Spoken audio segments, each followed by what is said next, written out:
Cujo tema é Inquéritos do STF, projeto das fake news. Para discorrer a respeito, contamos com a participação dos doutores Rodrigo Kanayama, que eu convido vir aqui ao palco, juntamente com o doutor Cal Garcia e a doutora Letícia Kreutz. Para fazer a mediação, contamos novamente com a participação da doutora Marion Bá. Sejam todos muito bem-vindos.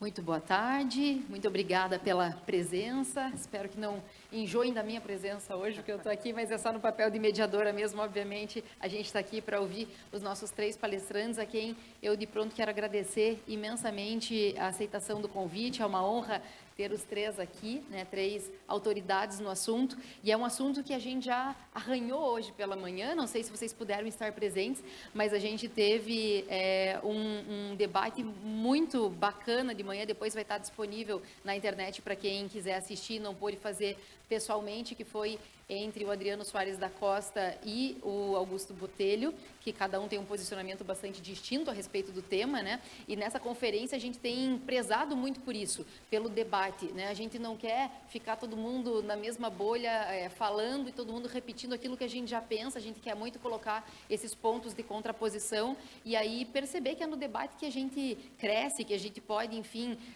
ouvir o outro e saber que sempre há alguma coisa que a gente pode tirar daquilo e aprender com aquilo. Então, é nesse espírito que a gente vai abrir também esse debate, né, sobre esse tema bastante polêmico.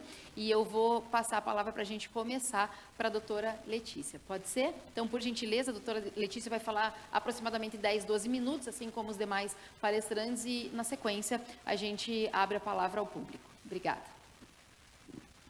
Obrigada, boa tarde a todos e a todas aqui presentes. Queria primeiro agradecer por essa oportunidade e esse espaço, né, para esse diálogo que a gente vai estabelecer aqui hoje. Esse tema é um tema que traz uma relevância muito grande quando a gente vai pensar qual é o objetivo da gente ter um Estado, principalmente um Estado de direito.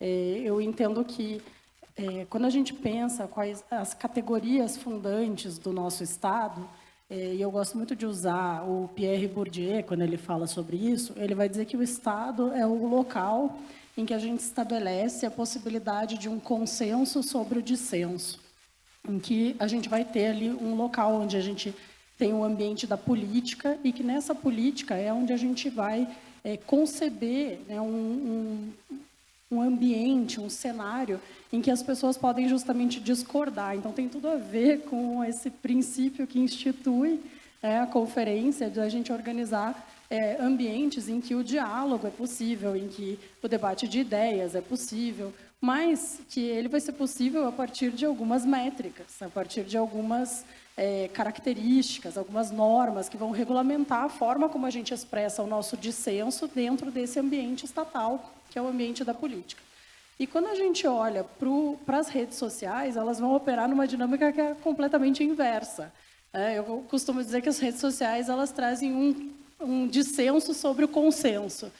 Mesmo quando a gente concorda com alguma coisa, a maneira como a gente se expressa nessas redes é justamente com o objetivo de discordar, ofender em muitos momentos, né? Mesmo quando as pessoas concordam, elas estão ali com uma dinâmica, né, bastante efusiva e bastante, enfim, de efervescências sociais, políticas, psicológicas e tudo mais. Então, quando a gente parte dessa premissa e considerando que a gente transferiu boa parte desse nosso debate político, né, de outras arenas, por exemplo, das vias públicas, de ambientes que antes eram onde a gente concentrava esse debate público para redes sociais, e agora elas são o cenário onde a gente faz política, isso é uma primeira preocupação que a gente tem que ter.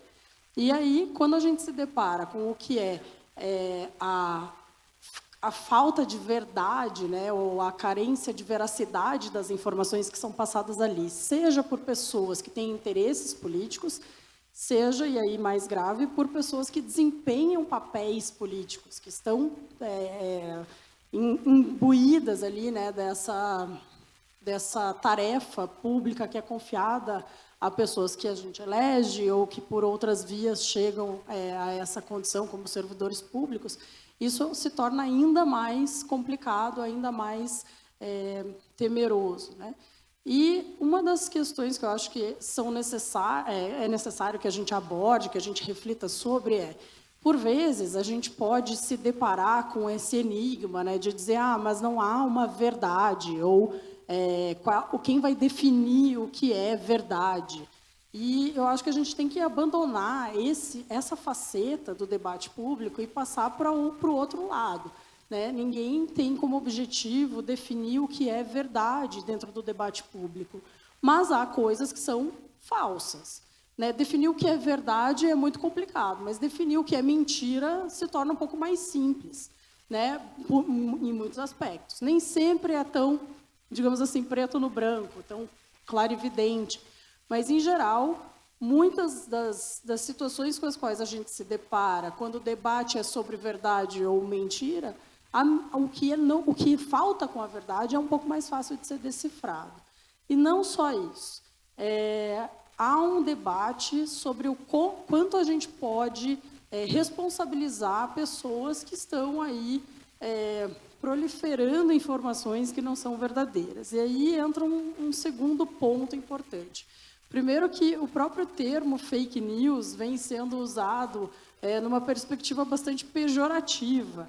E alguns autores já falam que seria interessante a gente abandonar o termo fake news e utilizar outros termos que pudessem trazer um pouco mais de concretude, digamos assim, para o que se quer referir. E alguns adotam, por exemplo, do inglês, o binômio misinformation e disinformation. E aí, o que traz, né, por trás desses dois termos?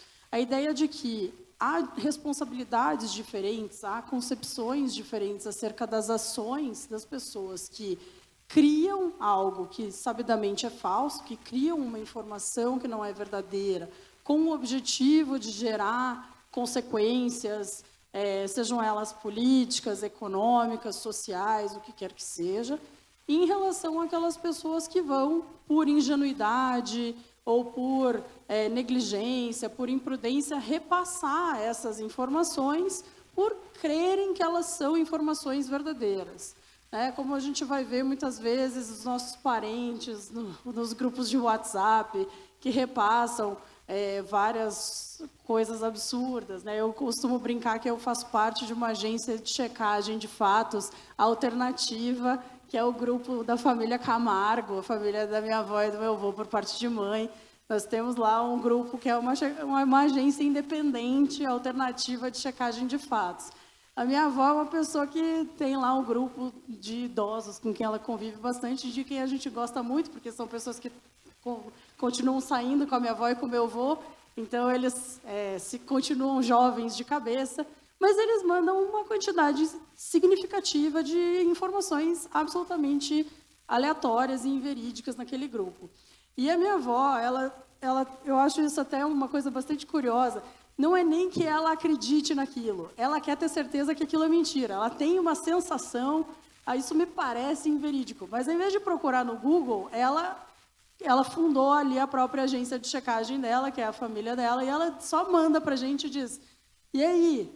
E aí alguém de nós tem que dizer, vó, isso aqui é inverídico, né? Então, a minha avó seria uma agente do misinformation, né? Ela estaria repassando uma informação inverídica, mas ela não criou aquela informação.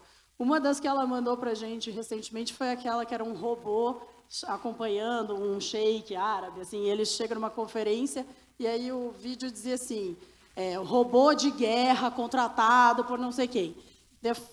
Botei no Google, aparecia lá, é falso que é um robô de guerra, na verdade se trata de um robô assim, com uma figura humanoide, que foi feito por uma agência para mostrar a tecnologia e tal. Então, vejam, é muito fácil a gente cair nessa cilada, né? Ou por a gente querer acreditar, porque essas redes formam algumas câmaras de eco, né? Em que a gente fica reproduzindo coisas porque a gente quer que elas sejam verídicas, ou porque a gente tem ali pessoas da nossa confiança que reproduzem essa informação. Então, tem algumas questões até psicológicas que estão relacionadas com esse tipo de manifestação. Mas, por outro lado, há uma diferença no comportamento da pessoa que repassa essa informação inverídica em relação à pessoa que produz.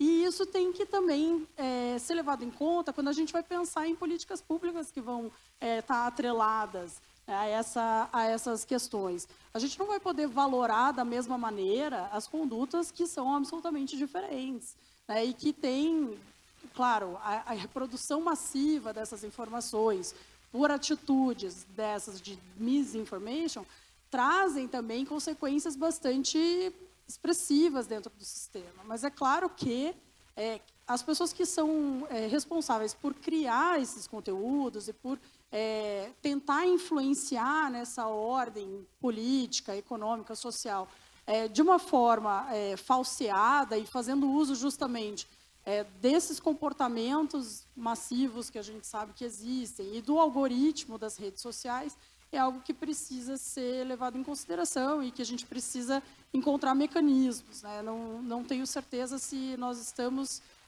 cientes da responsabilidade que é até mesmo intuir quais mecanismos são possíveis. Há uma responsabilidade muito grande em cima desse debate.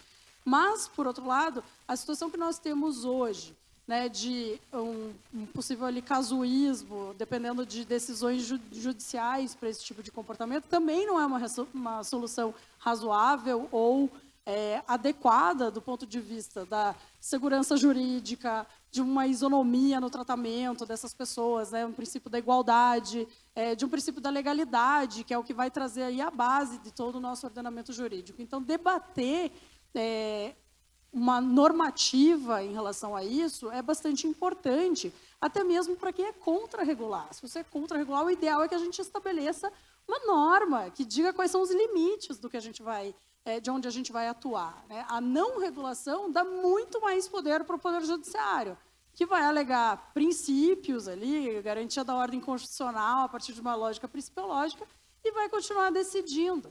Então, evitar o debate é algo que é um pouco desconexo da situação que a gente se encontra hoje, que é uma situação que exige uma tomada de decisão política.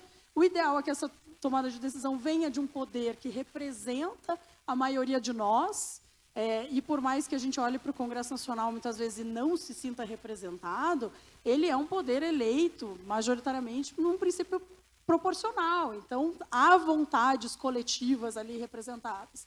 E o debate político, essencialmente, é feito dentro do Congresso Nacional, ou deveria ser. Então, debater politicamente isso, através de uma concepção de produção normativa, pode nos dar mais segurança jurídica, uma regulação mais adequada e evitar simplesmente que esse projeto seja colocado em pauta ou votado e tudo mais, nos faz voltar ao judiciário, retornar ao judiciário para que ele tome decisões, e isso traz um casuísmo, uma insegurança jurídica muito expressiva. Meu objetivo não era adentrar exatamente nos pormenores do projeto de lei, eu sei que o professor Rodrigo possivelmente vai falar um pouco sobre isso, então eu queria só dar esse pontapé inicial aqui no debate e agradeço pela atenção de todo mundo. Muito obrigada, doutora Letícia. Então, passo a palavra ao doutor Rodrigo Kanayama, por gentileza, fazer uso da palavra. Muito obrigado. Primeiramente, cumprimento a doutora Mariombá, professora doutora Mariombá, que preside esta sessão, e também cumprimento aos meus amigos, a professora Letícia Crois, minha colega da Universidade Federal do Paraná, e ao meu amigo José Carlos Cal Garcia, meu colega advogado, professor também, e também já foi meu colega de ordem. Então, uma boa tarde. E na pessoa da doutora Rogéria Dotti, eu cumprimento a todos os presentes nesse debate. Bom, o tema é muito candente, sempre nós discutimos, há tempos discutimos o que é fake news e o que nós podemos fazer contra elas.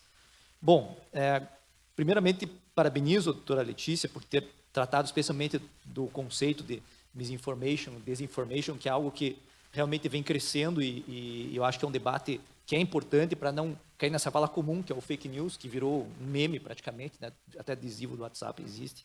Então, me parece um problema. Eu acho que o ponto central mesmo é nós definirmos o que é o fake news e, se é possível, densificar o termo fake news, ou seja, pegar algo que está ainda muito nebuloso e começar a solidificar a fim de dar uma certa certeza e segurança jurídica para todas as pessoas que estão envolvidas em comunicação e que usam redes sociais e WhatsApp. Porque, como disse a doutora Letícia, todos nós estamos sujeitos a cair numa fake news, né? Todos nós estamos sujeitos a cair num golpe. Vai depender muito da pessoa, da intenção desta pessoa e da quantidade de informação que ela possui. Nem todo mundo quer ter a informação, toda a informação, e provavelmente não vai atrás da informação, a boa parte das pessoas não faz isso, e isso que gera a disseminação de notícias inverídicas. E aqui eu vou deixar bem claro, quando eu digo notícias inverídicas, estou me referindo aos fatos e não às opiniões, né? Então, nós temos que separar também esses dois pontos. Quando eu me refiro a fake news, eu estou me referindo aos fatos que são divulgados, não às opiniões. Eu posso ter opiniões diversas, isso faz parte da democracia, inclusive quanto às opiniões majoritárias, e ainda ela continua sendo opinião, mas tem que ser tratada como opinião, não como fato. Então é muito importante deixar isso bastante claro.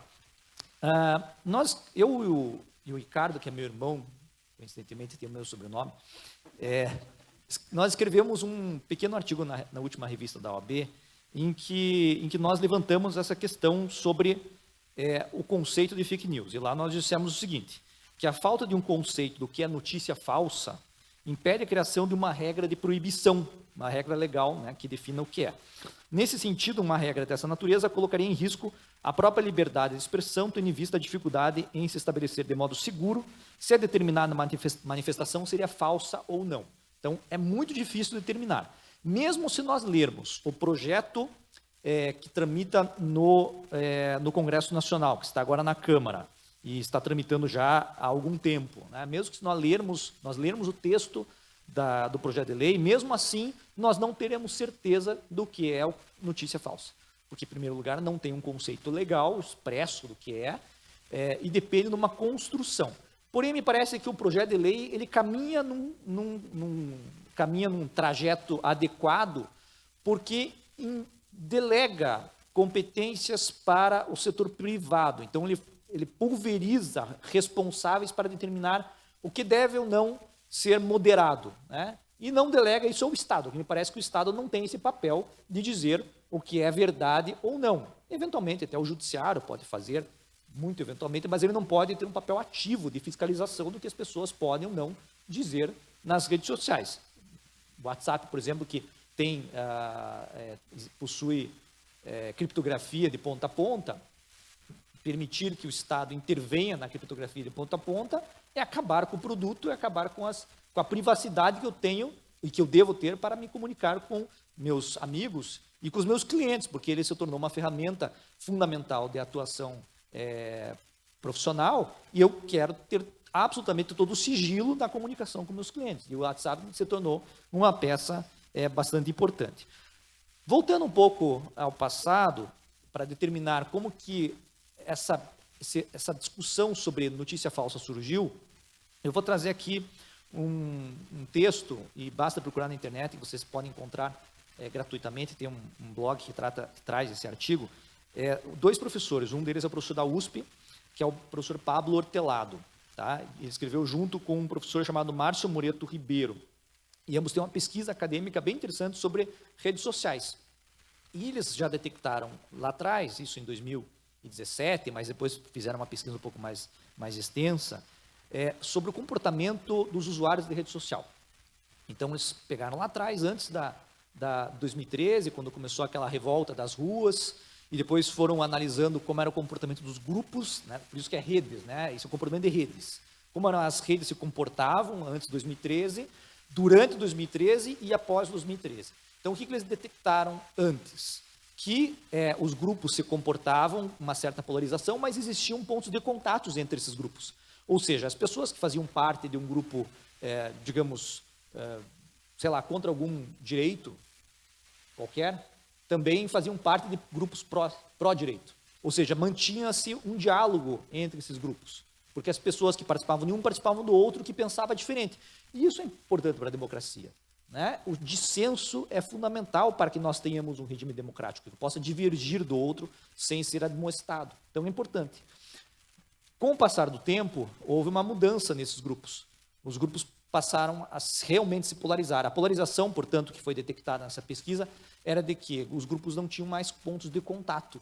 Então, as pessoas que estavam num grupo não estavam mais no outro, criando câmaras de ressonância. É o que, por exemplo, o professor Cass Sunstein, que é um professor de Harvard, já tinha detectado no passado, a partir de pesquisa de outros professores, de que criar uma câmara de ressonância com pessoas que pensam igual a todos os demais, fortalece ainda mais a posição extrema dessas pessoas, porque eles não têm dissenso. Então, o dissenso é importante justamente para você manter uma moderação. Com o tempo, então, houve a polarização, isso aumentou o conflito, e aí nós chegamos a esse momento em que há as fake news, que é uma forma de você atacar o outro lado através de informações que não são verdadeiras, com o objetivo, obviamente, de enfraquecer o outro polo, né? Então, isso é um resultado dessa polarização política. Você tenta enfraquecer o outro polo a partir de notícias que não são verdadeiras, de fatos que são falsos. Alguns são muito absurdos, né? Mas as pessoas às vezes acreditam, né? Então, nós sabemos que o problema é a falta de informação. Mesmo na ciência política, se detecta uma deficiência informacional, assimetria de informação, neste caso, porque as pessoas votam sem procurar os fatos que embasaram a sua decisão. As pessoas não buscam isso, ninguém tem tempo para fazer isso, na verdade. Então, o que acontece, de fato, é que as pessoas acabam votando sem se preocupar com investigar melhor os seus candidatos. Isso ocorre também aqui nas fake news, porque os fake news acabam sendo essa fonte de informação. É a fonte de informação que embasa a tomada de decisão do eleitor. Então, é por isso que é o problema a existência de fake news. O problema é como controlar. E aí, eu fui ler o projeto de lei, fui ler tanto também o relatório, e nós tivemos uma participação bem ampla da população. Houve, agora recentemente, em abril, uma audiência pública na Câmara dos Deputados, em que foram feitos vários debates com especialistas, e eu destaquei aqui 2 trechos bem curtos que me chamaram a atenção. Eles chamaram um professor de ciência política da Western University, o professor Mathieu Turguion, que disse o seguinte: ele afirmou que o fator de risco das notícias falsas é a alteração da disposição cognitiva e a confirmação de vieses e visões políticas, e que a repetição da informação torna o ser humano tendente a nela acreditar, criando uma ilusão de verdade. Então, as pessoas, na verdade, o que ele quer dizer é o seguinte: as pessoas querem acreditar. Se elas possuem um viés político, um viés ideológico, notícias que fortalecem esse viés têm a possibilidade de se espalhar com mais facilidade. Então, você sempre procura algo que você já acredita. É uma tendência do ser humano, é uma questão comportamental. Então, as pessoas pegam essas informações e compartilham porque querem influenciar outras pessoas para que pensem como elas, e elas acreditam, às vezes, muitas vezes acreditam mesmo nas informações. Depois chamaram o professor Carlos Oliveira, que é da UNB, que afirmou que as pessoas usam os mesmos mecanismos para processar a informação verdadeira e falsa.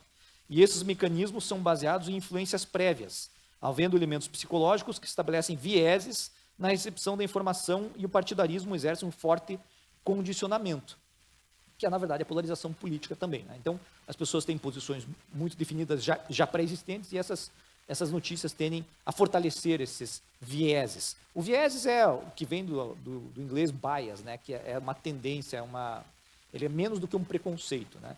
Então, a pessoa ela já tem uma tendência a pensar de uma certa forma. Todos nós temos bias, né, viés. E essas informações acabam fortalecendo esse viés.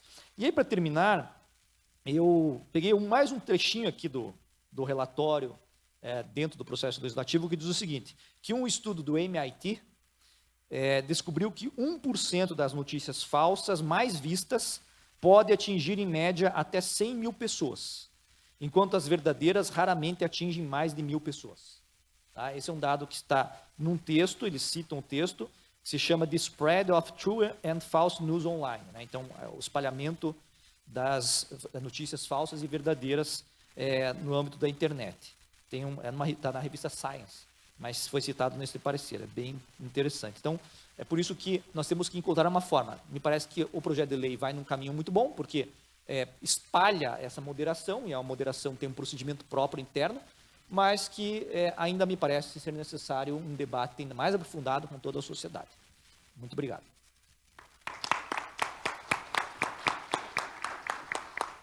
Muito obrigada, doutor Rodrigo Kanayama. E também, para não tomar muito tempo, passo a palavra ao doutor Raul Garcia, por gentileza. Muito obrigado, Marion. Cumprimento meus colegas de mesa, ou de cadeiras, né, no caso. Professora Letícia Crois, professor Rodrigo Kanayama, professores da Universidade Federal do Paraná, de Direito Constitucional, que é a minha área, né, de dedicação acadêmica, embora profissional seja o direito criminal. Muito boa tarde a todas e todos, tantos os presentes neste auditório, como aqueles que se encontram nos seus escritórios, nas suas casas, assistindo pela internet. É um prazer muito grande estar aqui, uma honra, um grande orgulho, e tenho absoluta certeza.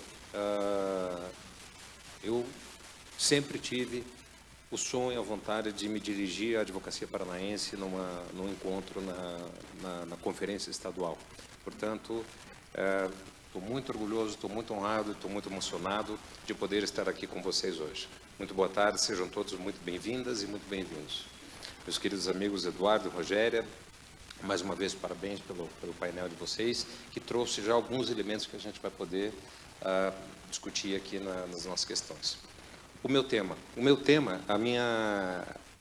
é provocar vocês, provocar o auditório, provocar vocês que estão em casa para refletir e para debater sobre a questão da liberdade de expressão e os seus limites, aquela velha e boa pergunta se os direitos são absolutos, se os direitos contêm limitações, e também um fato específico que diz respeito ao inquérito das fake news, o inquérito 4781, instaurado em 2019 pela presidência do Supremo Tribunal Federal e que tem como relator o ministro Alexandre de Moraes, o vulgo e popular Xandão.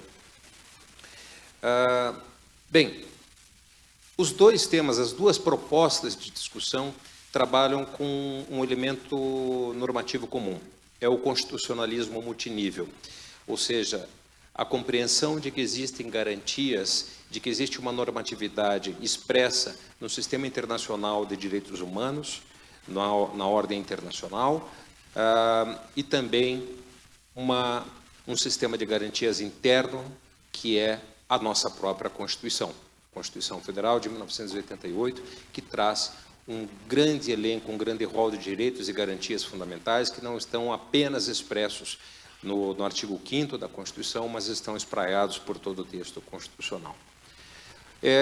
Eu vou começar invertendo um pouco a minha proposta para tratar sobre a liberdade de expressão e os seus limites.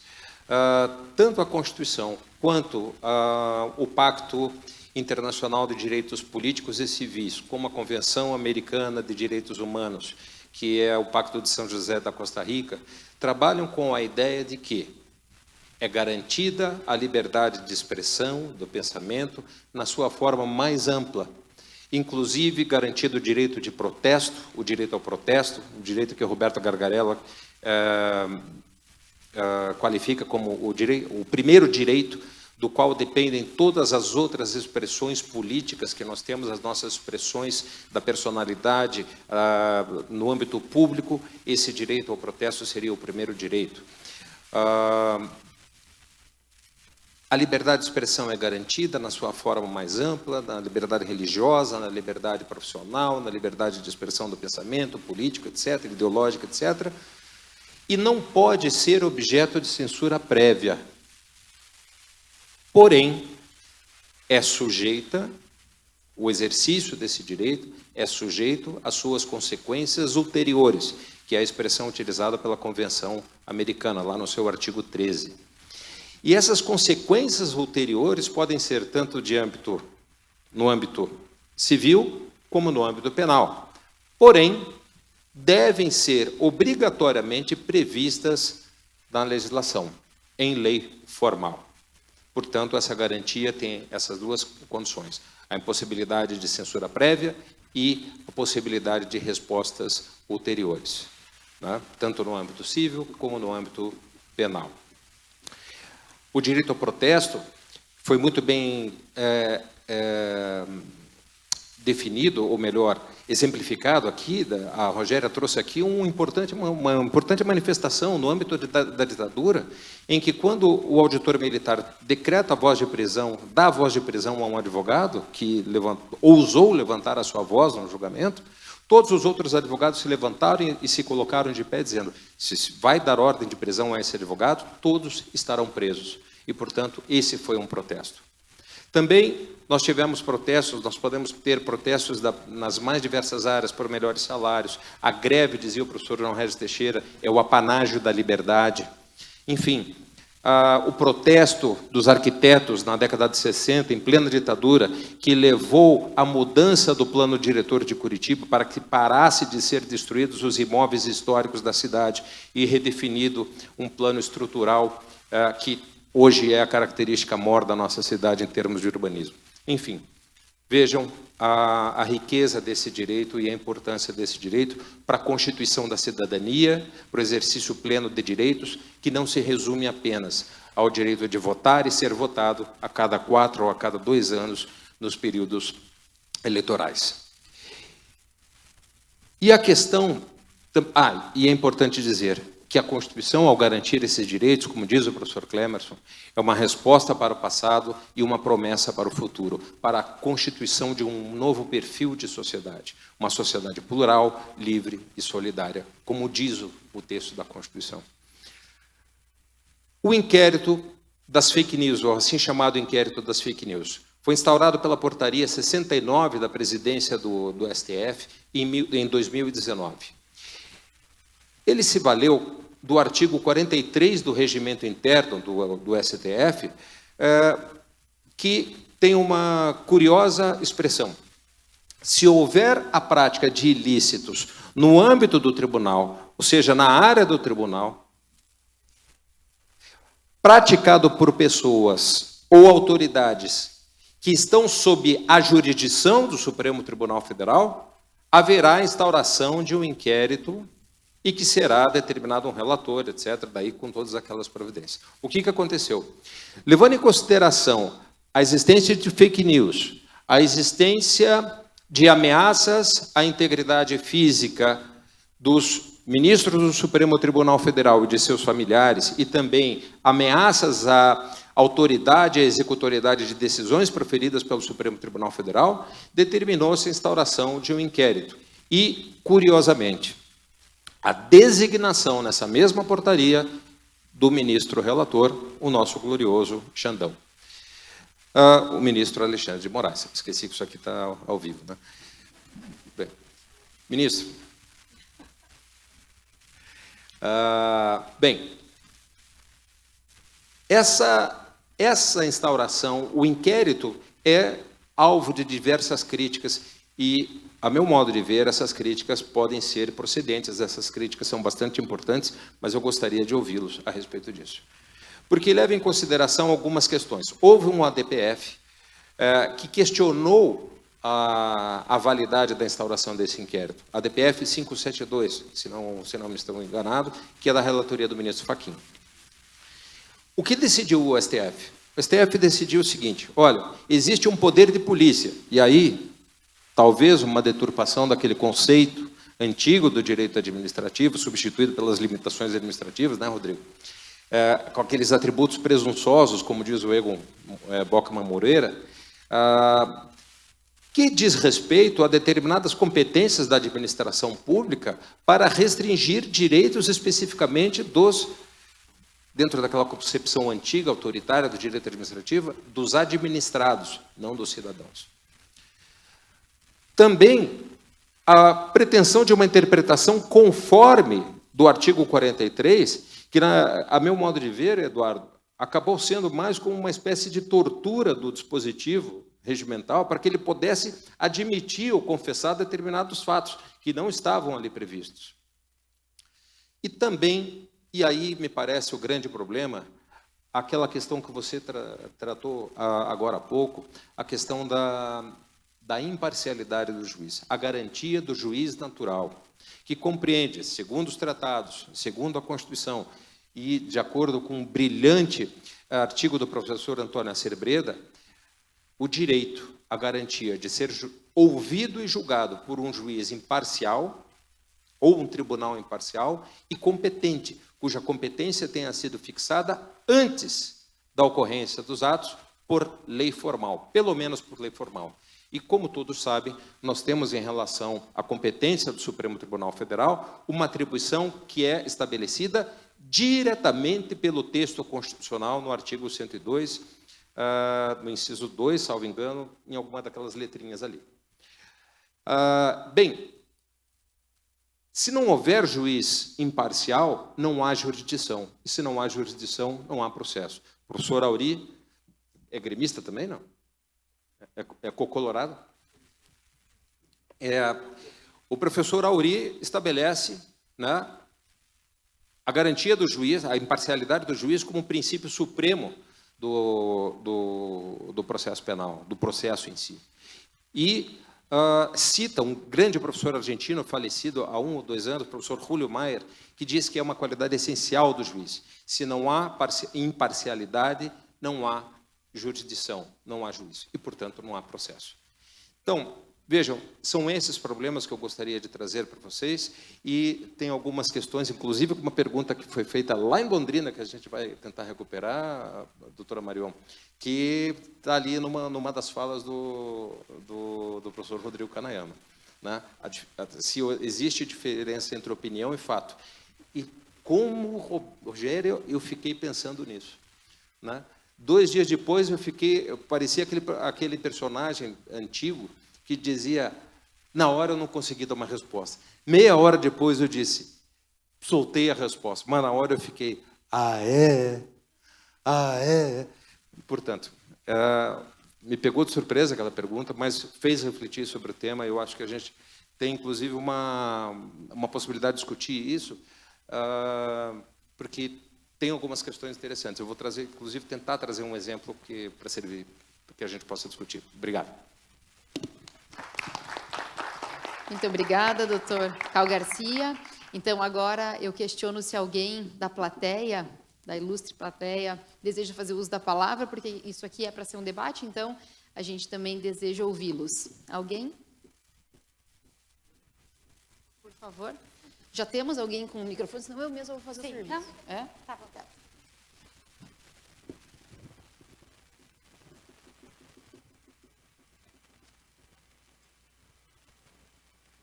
Só peço, por gentileza, para registrar o nome completo antes da fala, para fins de Pois registro. não. Marcelo Gorski Borges. Eu estive semana passada, a professora Letícia fez uma fala excelente no Congresso de Direito Administrativo, fazendo uma conexão entre o Estado, né, teorizado, digamos assim, e o Estado concretizado em determinadas instalações. E eu queria questionar a professora se em relação ao gestor público, né, o Supremo já fixou o entendimento de que a liberdade de expressão não engloba, né, discurso de ódio, de fomento, a ataques virtuais ou reais aos agentes, às pessoas, né? Mas em relação ao agente público, ao gestor de um determinado órgão público, um prefeito, governador, presidente, reitor de universidade, como recentemente a gente teve aqui em Curitiba, né, um movimento que foi à universidade e fez críticas à comunidade universitária e ao gestor da universidade. Sim, em relação a esses gestores públicos, como que a professora vê ele como destinatário? Até porque o próprio PL das fake news, ele traz um dispositivo dizendo que o agente público não tem a possibilidade de negar que alguém venha a segui-lo, né, no âmbito das redes sociais. Então, o PL das fake news já traz uma disposição mais ou menos nesse sentido, dando uma diretriz no sentido de que o âmbito de liberdade do gestor público é reduzido em relação ao âmbito de liberdade do cidadão comum, né, entre aspas. Então, queria provocar, primeiro, ressaltar o excelente discurso da professora lá no Congresso, mas já trazendo essa provocação em concreto aí. Muito obrigado. Eu agradeço a pergunta e sabe que esse é um debate que eu acho muito interessante sobre e que voltou muito no início desse ano, quando a SECOM foi convocada a desbloquear um número grande de perfis nas redes sociais que haviam sido bloqueados no ano anterior, ou seja, eram pessoas que iam lá e ficavam postando várias coisas na SECOM, questionando o governo, e a SECOM reagiu, não, o canal oficial de comunicação reagiu bloqueando o cidadão que ia lá criticar.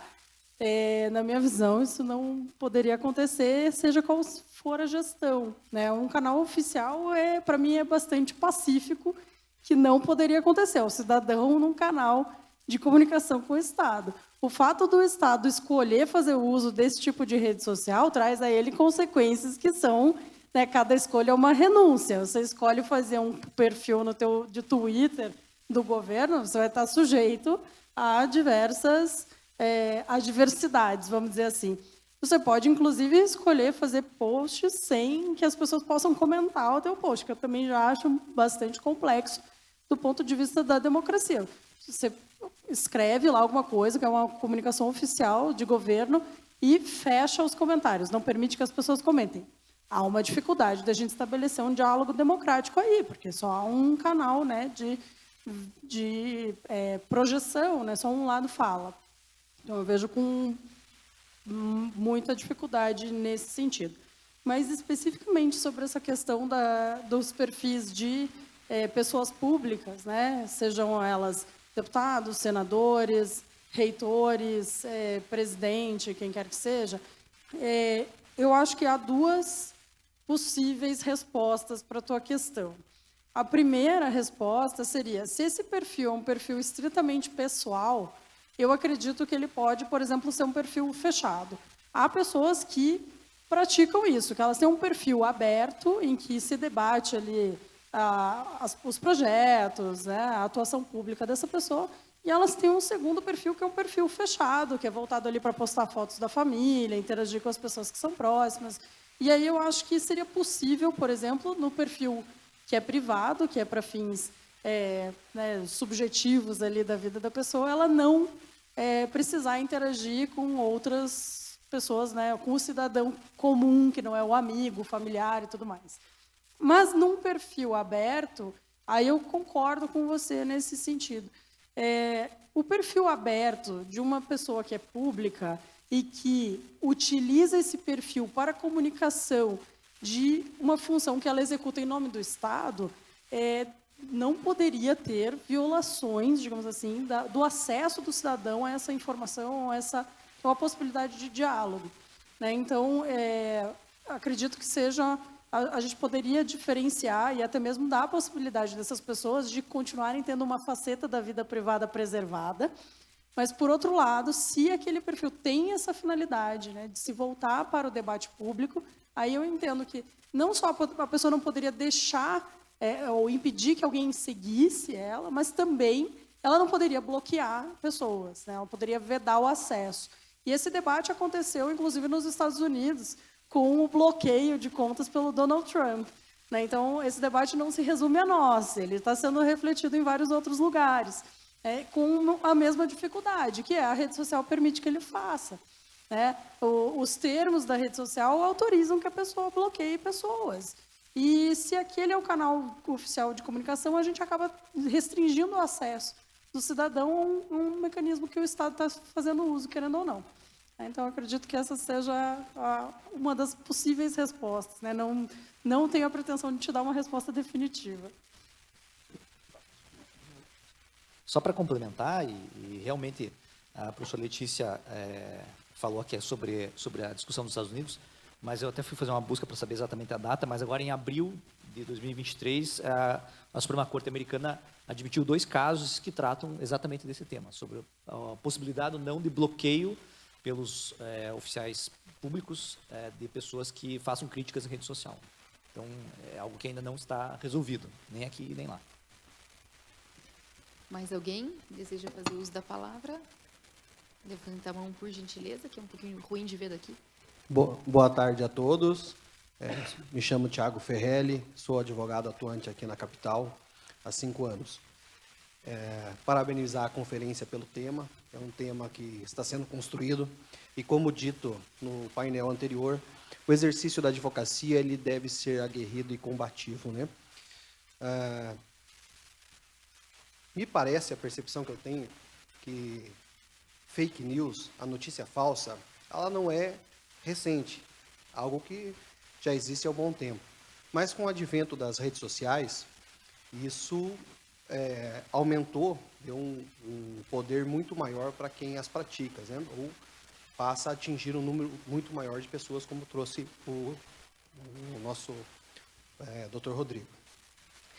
E aí, eu quero provocar o debate no seguinte sentido. Tem a pergunta, a diferença entre opinião, né, e fato, mas linkando com a profissão hoje de influenciadores, existem pessoas que movimentam milhões de pessoas nas redes sociais.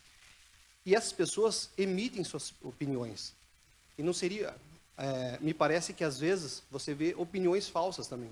Porque são opiniões, algumas vezes, ou muitas vezes, que vão ao contrário do nosso ordenamento jurídico.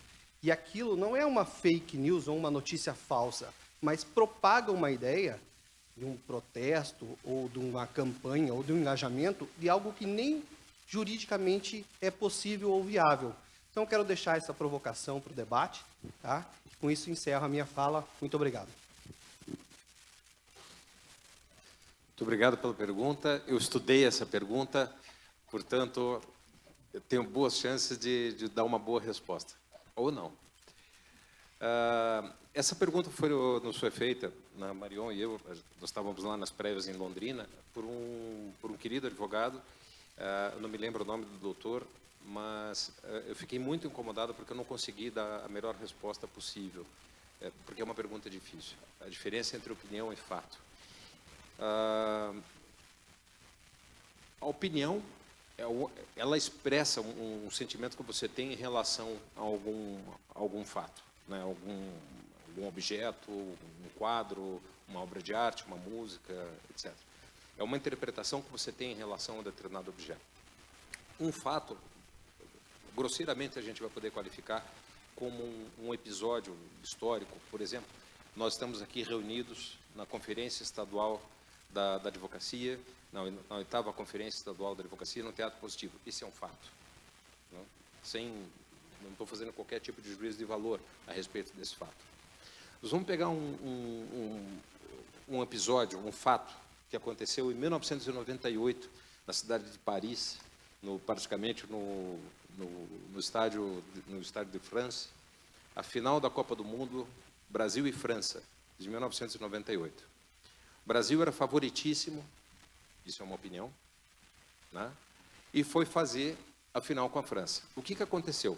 Fato, o Ronaldinho passou mal, passou muito mal, foi hospitalizado, era dúvida a sua escalação, enfim, ele foi escalado.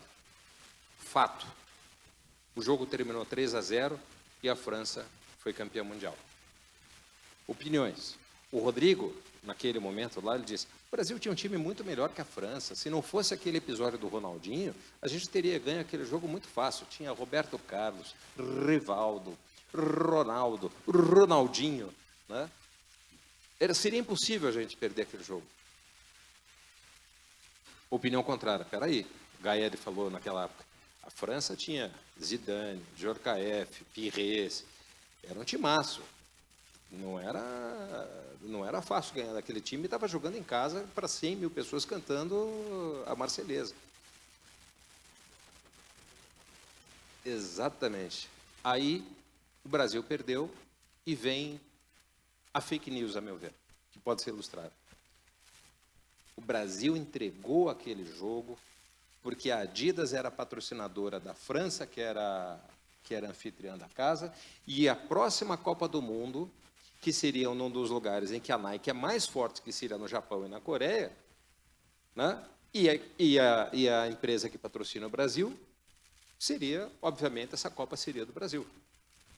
Portanto, em torno das opiniões, se a gente acha que um time era melhor do que o outro, se criou uma opinião divulgando um determinado fato que era claramente sem qualquer tipo de provocação e que me parece absolutamente fantasioso e mentiroso. Uma fake news. Mas esse fato foi divulgado não através de de uma manchete. Olha, o Brasil entregou. Não, foi construída uma teoria a respeito disso. Foi emitida esse fato, essa fake news, como se fosse uma opinião, com assertividade, com dados, com elementos concretos, como se fosse absoluta expressão da verdade. E essa me parece, talvez, a possibilidade daquilo que eu tentei dizer. Eu acho que é difícil a gente separar o fato da opinião em discursos complexos, em que as coisas não estão bem claras e que podem ficar meio nebulosas. Não sei se consegui responder a tua pergunta, mas muito obrigado. Melhorou, né? Melhorou. Mais alguém que deseja fazer uso da palavra? Vou pedir, por gentileza, isso. Novamente. André Viano da Cruz, sou advogado em Cascavel e, enfim, vou fazer mais uma indagação, fiz no painel anterior e peço licença novamente. Primeiro, parabenizar aí todos os expositores, palestrantes, que foi muito interessante e muito complementar cada uma das falas. Mas eu tenho uma questão assim muito, talvez, pontual e sobre a extensão de alcance que as grandes redes tiveram. E a possibilidade de monitoramento do que estamos pensando quando damos um clique, por exemplo, sobre uma marca de moda ou, enfim, algo que possa ir. Então, assim, assim, só para dizer o quanto, ou talvez colocar este ingrediente, do quanto se amplificou a possibilidade de uma fake news ou de uma notícia falsa, né? Eu vou resgatar um pouco aqui a questão, por exemplo, da escola de base, né, em São Paulo. Todos sabem o que aquilo foi, vamos dizer, genericamente uma fake news, né? E talvez aí uma questão de opinião, uma opinião falsa, enfim, entre o fato, né, e a opinião externada e a opinião de que havia a Adidas, para usar aqui a metáfora que o Dr. Cal Garcia usou muito bem. Então, e muita gente comprou. Porque a ideia mesmo de que as histórias mesmo de tragédia, de sangue, de traição e que tudo existe uma conspiração são mais fáceis de ser aceitas, até porque isso está no nosso sistema reptiliano, né? Vamos dizer assim, até para ver o que aí os neurocientistas nos falam. Então, é isto, é esta questão de enfatizar mesmo a possibilidade de responsabilização dessas plataformas que criaram realmente instrumentos que são instrumentos com possibilidade de grandes destruições de ideias ou até de consolidação daquilo que nós temos de mais elementares, né? E mais até primitivos, por assim dizer, no nosso sistema de formação de convicção. E evidentemente que se a gente usar um pensamento do Nietzsche, verdade não existe, o que existe é versão. Mas entre esta ideia do que o Nietzsche tentava dizer sobre não existia um essencialismo, uma substância, uma verdade última, existe uma verdade que é factível. E aí, por exemplo, de pessoas defenderem a Terra plana, enfim, defenderem a inexistência de vacinas, né? Então, estamos aqui hoje porque teve a tal da vacina, e se dependesse de alguns instrumentos, né? Então é isso, eu gostaria só que fosse talvez abordado um pouco sobre essa questão da responsabilização desses instrumentos que chegaram ao ponto de amplificar estas, enfim, versões não factíveis e justamente a possibilidade desses monitoramentos de ideias e talvez aí, se houver a possibilidade de chegar nesse alcance de resposta, de construção mesmo de um marco legal um pouco mais consistente para conter isso, né? Que este deserto do real é o que nós estamos vendo que vai, vamos dizer, que vai ser a nossa vida, né? Daqui para frente. Então, era mais isso que eu gostaria só de colocar. Obrigado. Muito obrigada, doutor André. Eu vou passar a palavra para o doutor Rodrigo, mas antes, colocar só uma pimenta nisso. Eu também fiquei muito pensativa sobre essa questão, porque eu estava junto com o doutor Cal Garcia em Londrina, quando nos provocaram a respeito. E aí, ouvindo hoje o Cal responder, dizer assim, a opinião é sobre um livro, uma música ou um filme. fato, você está constatando uma coisa. Por exemplo, estamos aqui em 4 pessoas em cima de um palco na conferência da OAB. Ok. Fake news é quando você, eventualmente, inventa uma coisa que você sabe que é falsa. Mas tem mais elementos aí. Porque eu estava pensando, e a gente usa isso muito, por exemplo, no direito criminal, para analisar se é, por exemplo, uma calúnia ou não. Imagine a seguinte situação. Eu moro num prédio, e aí eu vejo que um vizinho que nunca sai trabalhar, ele não trabalha fora, mas tem um baita de um carrão, volta e meia uma movimentação na casa dele, as pessoas saem com saquinhos na mão, e aí eu digo que ele é traficante. E eu julgo errado, porque na verdade ele é um vendedor de joias, e eu concluí errado sobre aquele fato usando a minha visão das coisas. Isso é uma opinião? Isso é uma fake news? Isso é uma interpretação equivocada de um fato? O que é isso?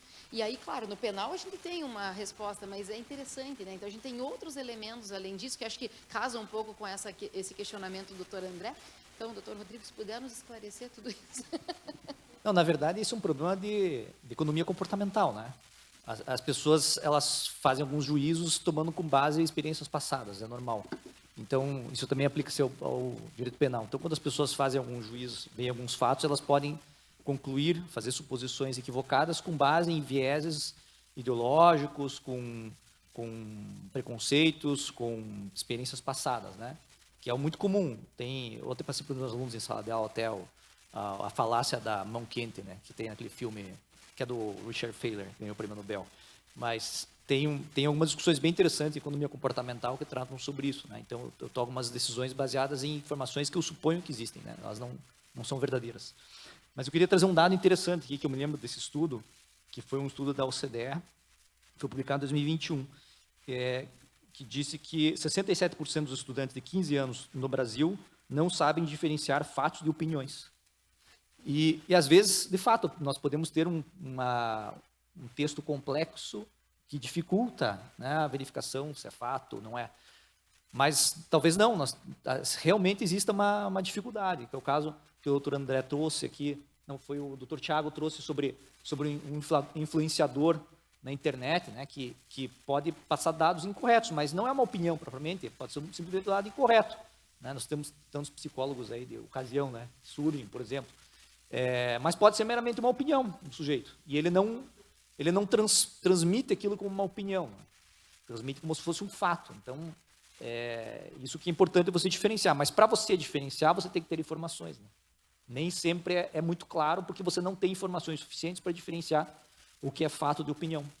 Então, e esse problema também é um problema de educação e informação. Quanto menos informação você tem, menos possibilidade você terá de diferenciar fato e opinião.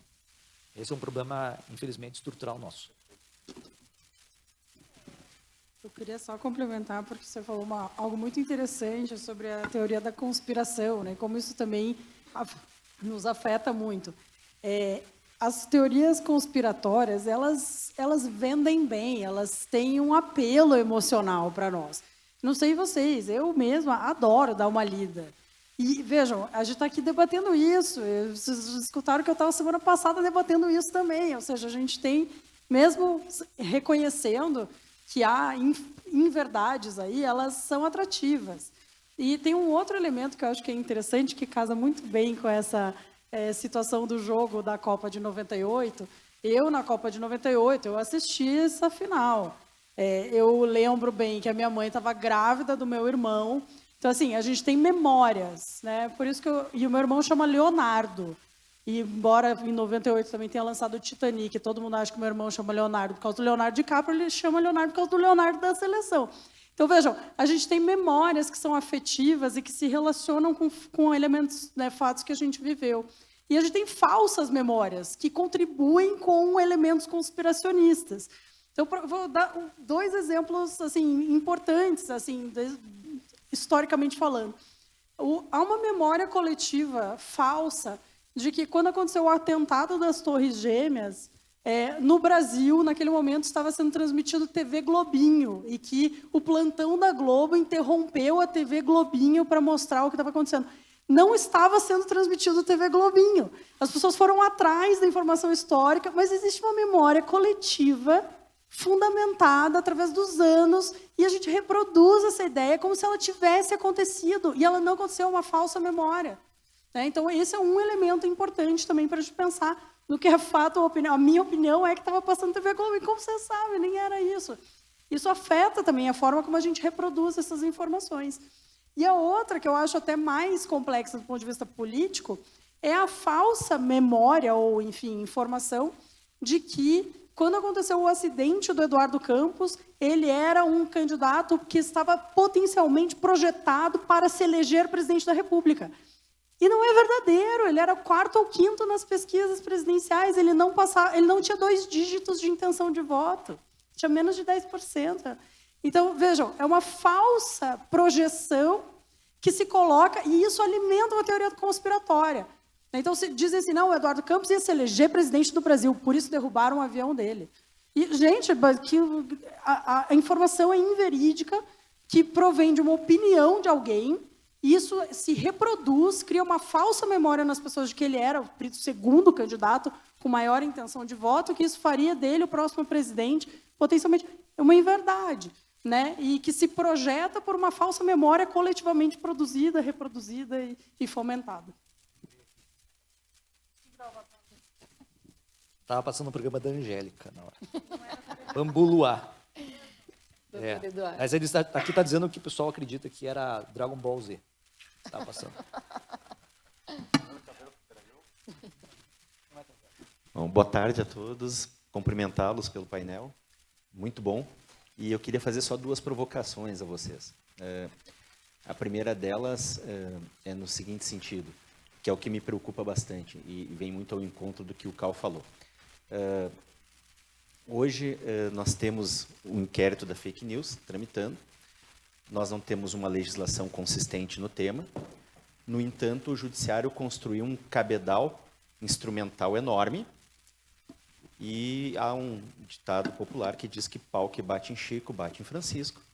E nós temos consciência, por exemplo, se nós levarmos tudo isso ao extremo, que nas eleições de 2026 o presidente do TSE vai ser um ministro e o vice-presidente o subsequente, que todos nós sabemos quem é, que é o Nunes Marques e o Mendonça. E nessa questão do fato e opinião, eu rememoro, e o Cal fez parte disso, que para mim é algo que me chama atenção, porque o que me preocupa mesmo são as questões do cidadão em relação ao Estado, daquelas coisas que se põem em relação ao Estado. Acho que até por isso que eu advogo. No início da Lava Jato, nós todos sabíamos que advogávamos aqui em Curitiba como as coisas funcionavam. E nós fizemos uma carta de 105 advogados, em que fizemos lá interpretações de fatos seríssimas, porque nós sabíamos que aquilo acontecia, mas, no entanto, nós não tínhamos como provar. E, na prática, o que aconteceu foi que a imprensa, de um modo geral, e a população disse que os advogados faziam aquilo porque eram remunerados e pagos por aquelas pessoas. No entanto, se um cidadão hoje for resistir a esse inquérito contra o Supremo Tribunal Federal e fizer acusações semelhantes, ele pode ser preso. Então, a questão que me chama a atenção para essa definição dessa regulamentação é: lá nós estávamos falando sobre fatos, sim. E estávamos emitindo uma opinião sobre fatos, sim, que sabíamos e não conseguíamos provar. E depois se mostrou verdadeiro. Apesar de até hoje ninguém dizer e se voltar atrás e falar realmente os advogados tinham razão. Né? Mas veja que a provocação que eu faço é essa: o perigo que as próximas eleições podem determinar, até mesmo para situações de resistências pessoais na emissão das suas opiniões sobre fatos mesmo. Então, acho que a regulamentação ela urge e ela tem um problema fundamental, que é a interpretação do juízo ex ante, na minha opinião. Porque se aquilo que nós fizemos no passado fosse hoje, talvez estivéssemos presos.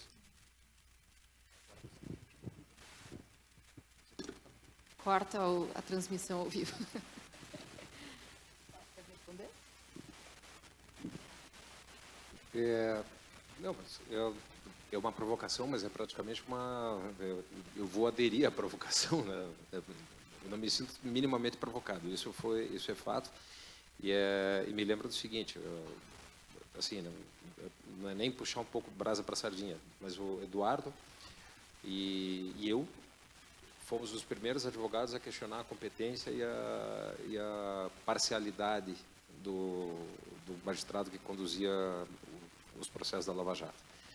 E esse é um problema que se reflete. E da mesma forma, como o Jacinto chamava a atenção, o professor Jacinto, né? Não tenho essa intimidade toda, o professor Jacinto chamava a atenção de que a metodologia da Lava Jato poderia se transformar em epistemologia para ser aplicada e replicada em outros processos, e isso se mostrou na prática, porque, de certa forma, o inquérito das fake news estabeleceu uma linha de conexões e violações ao princípio da competência, né, ao princípio do juiz natural, que redundam, inclusive, em carteira de vacina, falsificação de carteiras de vacina, transportes indevidos de joias pela alfândega, né? Inclusive, hoje, Eduardo, quando o cara da alfândega perguntar para ti, e aí, Eduardo, tudo jóia? Falou, não. Melhor não responder nada. E, por fim, a competência fixada sempre do mesmo relator, no mesmo órgão jurisdicional, que é o Supremo Tribunal Federal, que é os atos do 8 de janeiro, os atentados contra o Estado Democrático de Direito. É preciso qualificar esse fato como um fato grave, como um atentado à democracia, mas também questionar a competência do próprio juiz. Há contradição nisso? Não há contradição alguma. O fato é grave, o atentado é grave, mas nós precisamos também ter noção de que precisamos que os fins não justificam os meios. O Dr. Flávio Cruz, excelente magistrado federal daqui de Curitiba, sempre faz questão de frisar esses temas. Portanto, a reprodução dessas questões traz importantes consequências. E, certamente, se as coisas lá de trás que foram ditas fossem ditas hoje, certamente nós estaríamos em maus lençóis. Muito obrigada. Então, sinto ser essa pessoa que desmancha prazeres, porque a gente está, enfim, muito animado com a discussão e poderia ficar aqui mais muito tempo, mas em razão da programação, né, da conferência, a gente precisa encerrar o painel em razão do tempo. Eu agradeço mais uma vez a presença do Dr. Rodrigo, da doutora Letícia, do Dr. Caio Garcia também, do público presente, das manifestações. E aí eu encerro também convidando vocês para a programação que agora vem. A gente tem 2 TEDs, de 18 minutos cada um, aqui na frente, na arena, já na sequência, um sobre improbidade administrativa e o outro sobre advocacia em tempos de ChatGPT. Então, fica o convite a todos vocês e na sequência a gente tem ainda os painéis da noite. Muito obrigada e obrigada mais uma vez a todos vocês que fizeram mais um painel incrível. Obrigada.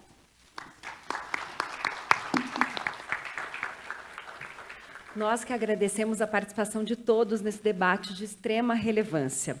O próximo painel será às 18 horas aqui no auditório principal. Então, estão todos convidados. E como disse a doutora Marion, agora temos o TED, que acontece lá na Arena. O tema é Os Novos Rumos da Lei de Improbidade Administrativa. Superaremos o direito administrativo do medo? Não se esqueça de fazer o check-in e aproveitar ao máximo a 8ª Conferência da Advocacia Paranaense. Até daqui a pouco.